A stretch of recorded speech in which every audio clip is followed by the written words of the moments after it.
వినాయకుడికి ఎంతో ఇష్టమైన పాల తాలికలు మరాఠా స్టైల్లో చూపించేస్తా రండి.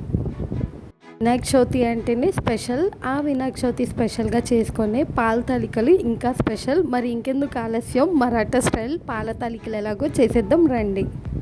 ముందుగా గోధుమ పిండిలో కొంచెం ఉప్పు వేసుకొని మనం చపాతీ పిండిలా కలుపుకోవాలండి. ఆ తర్వాత మనకి ఇష్టమైన షేప్స్లో, అదే ఉండ్రాళ్ళ షేప్లో, ఇంకా మనకి నచ్చిన డైమండ్ షేప్లో అలా రకరకాలుగా పాల తాలికలు అయితే కట్ చేసుకొని ముందుగా ఆరబెట్టుకుందాం అండి. ఆరబెట్టుకోవడం వలన పాల తాలికలు అనేవి ఒకటికొకటి అతుక్కోవు.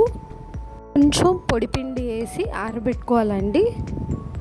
పాల తాలికలు రెడీ చేసుకున్నాం కదండి. ఇప్పుడు పాలైతే లీటర్ పాలు మనం వేడి చేసుకుందాము. లీటర్ పాలకు గాను 1 కేజీ పిండి అయితే మనం తీసుకోవాలండి. అలాగే కేజీ బెల్లం పట్టుద్ది. పాలు మరిగాయండి. ఇప్పుడు ముందుగా తయారు చేసి పెట్టుకున్న పాల తాలికలు అనేది పాలల్లో వేసుకొని ఉడకనిద్దాము. తాలికలు అనేది మరీ ఎక్కువగా ఆరిపోకూడదండి. తాలికలన్నీ కూడా మనకి పాలల్లో చక్కగా సాఫ్ట్గా కుక్ అవుతాయండి. అప్పుడు దాకా మనం తాలికలు కలుపుతూ ఉండాలి. పాలల్లో చక్కగా ఉడికించుకోవాలి.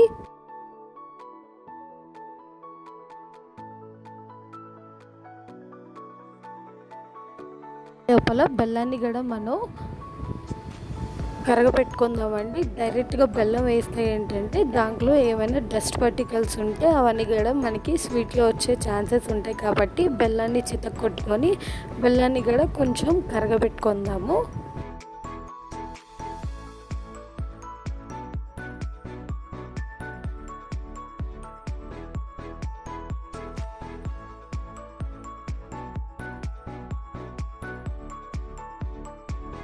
చితక్కొట్టుకున్న బెల్లంలో కొంచెం వాటర్ వేసి ఇప్పుడు దీన్ని పాకం పట్టుకుందాం అండి.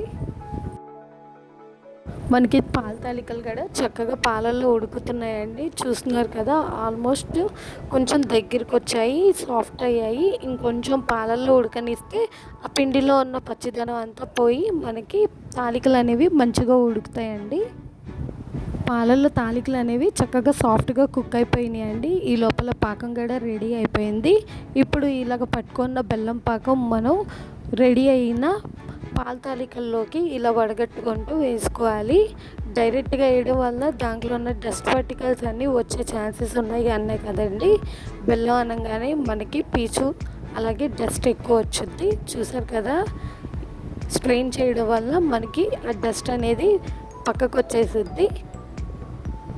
ఇప్పుడు ఆ పాలల్లో బెల్లం పాకం కూడా కలిసేటట్టు కొంచెంసేపు అయితే మనం ఉడికించుకుందాము. ఈ లోపల కొన్ని యాలకులు అలాగే కొంచెం సోప్ అయితే పౌడర్ చేసుకుందాము.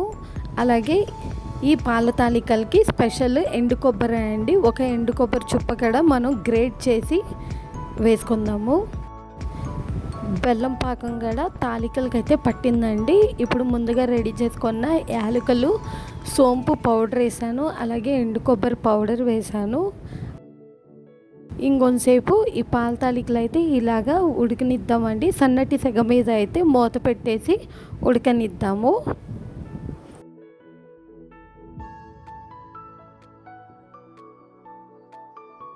ఎక్కువసేపు అవసరం లేదండి. ఒక 10 సెకండ్స్ సన్నటి సెగ మీద వదిలేస్తే చాలు. ఒకసారి అన్ని వైపుల నుంచి కలుపుకుందాము. టేస్టీ మహారాష్ట్ర స్టైల్ పాల తాలికలు అయితే రెడీ అయిపోయింది. మీకు ఎలా అనిపించిందో కామెంట్ రూపంలో చెప్పండి. అలాగే మీరు కూడా తప్పకుండా ట్రై చేయండి. మరి ఈ వీడియో మీ అందరికీ నచ్చిందని అనుకుంటున్నాను. మరొక వీడియోలో మళ్ళీ కలుద్దాం. Stay tuned for more vlogs.